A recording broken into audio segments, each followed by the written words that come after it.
नमस्कार, मैं प्रांशी राठौर और आप देख रहे हैं नेक्स्ट 9 न्यूज। इस वक्त महाराष्ट्र की सियासत में हम सभी देख ही रहे हैं कि जो शिवसेना दो गुटों में बटी हुई है और दोनों ही गुट एक दूसरे से इस वक्त जमकर भिड़ते हुए दिखाई दे रहे हैं। ना सिर्फ आगामी बीएमसी चुनाव के चलते, ना सिर्फ आगामी लोकसभा चुनाव के चलते, बल्कि इस वक्त शिवसेना के चुनाव चिन्ह को लेकर जंग छिड़ी हुई है। जी हाँ, जैसा कि आप जानते हैं कि 40 विधायक बगावत कर बैठे शिवसेना के ही मालिक प्रमुख उद्धव ठाकरे के साथ और बगावत करने के बाद बीजेपी के समर्थन से अपनी सरकार बना ली।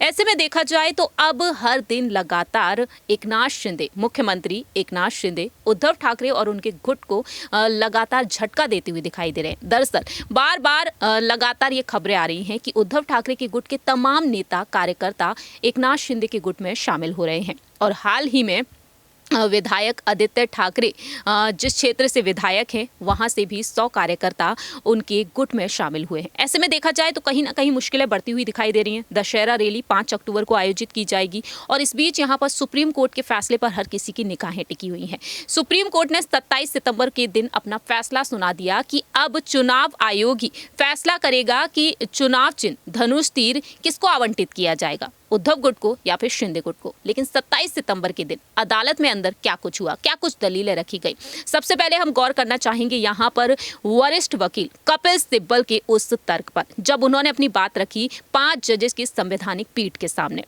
दरअसल कपिल सिब्बल ने कहा था कि स्वेच्छा से पार्टी की सदस्यता का त्याग सदन के बाहर कृत्यों के माध्यम से हो सकता है। विभाजन तब मान्यता प्राप्त नहीं है, लेकिन इस किसी भी पार्टी में बहुमत या फिर अल्पसंख्यक की कोई अवधारणा नहीं हो सकती।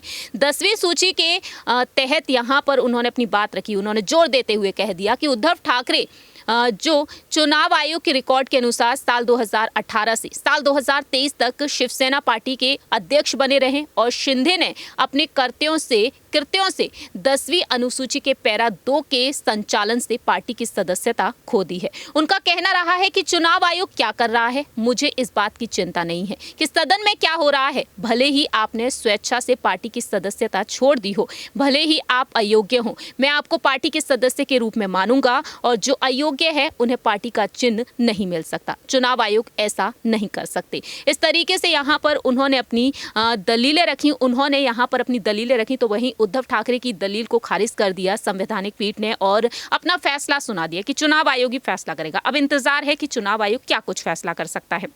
सबसे पहले आपको बता दें कि चंद्रकांत पाटिल ने हाल ही में महानगर पालिका चुनाव और विधानसभा चुनाव को लेकर अपनी बात रखी और साथ ही साथ मनपा चुनाव को लेकर अधर में ये चुनाव अटके रह सकते हैं अगर फैसला नहीं आता है। सुप्रीम कोर्ट अगला फैसला 18 अक्टूबर को सुनाएगा, लेकिन इस बीच यहाँ पर कहीं ना कहीं चुनाव आयोग सुप्रीम कोर्ट की तरफ रुख कर सकता है और यहाँ पर समय अवधि को बढ़ाने के लिए वह मांग कर सकता है, जिससे कि चुनावों को स्थगित किया जाए, जिससे कि यहाँ पर अहम फैसला लिया जाए। अब इंतजार है कि चुनाव आयोग का फैसला क्या कुछ होगा।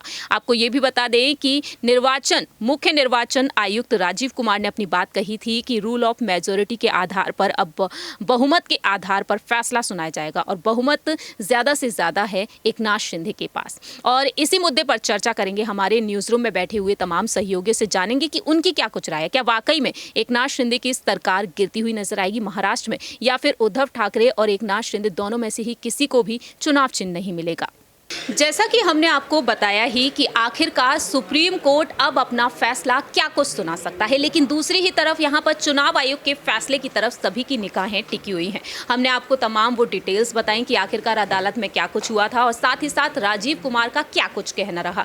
वहीं अब बात करेंगे यहाँ पर इसी मुद्दे पर हमारे सहयोगी आसिफ जी से कि आखिरकार वह क्या कुछ कहना चाहते हैं। क्या वाकई में चुनाव आयोग अपना फैसला जो सुनाएगा बहुमत के आधार पर, चुनाव आयोग जो अपना फैसला सुनाने वाला है कि आखिरकार शिंदे गुट का यहाँ पर चुनाव चिन्ह होगा या फिर उद्धव ठाकरे गुट का, तो इस पर उनकी क्या राय है और क्या वाकई में महाराष्ट्र में आने वाले समय में अयोग्यता के आधार पर अगर देखा जाए सुप्रीम कोर्ट जो फैसला सुनाएगा उसके आधार पर क्या यहाँ पर मुख्यमंत्री के पद पर रहेंगे एकनाथ शिंदे?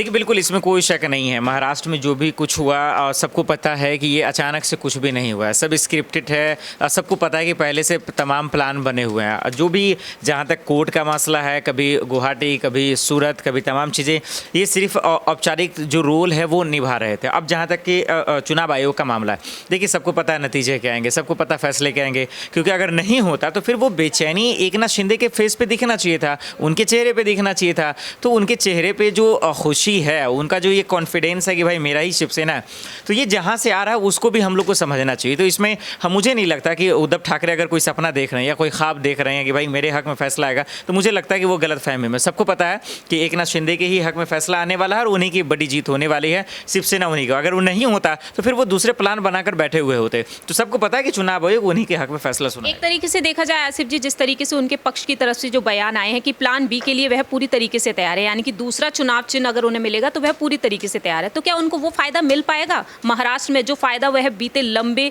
वक्त से देखते चले आ रहे हैं एकनाथ शिंदे और बीजेपी के सामने?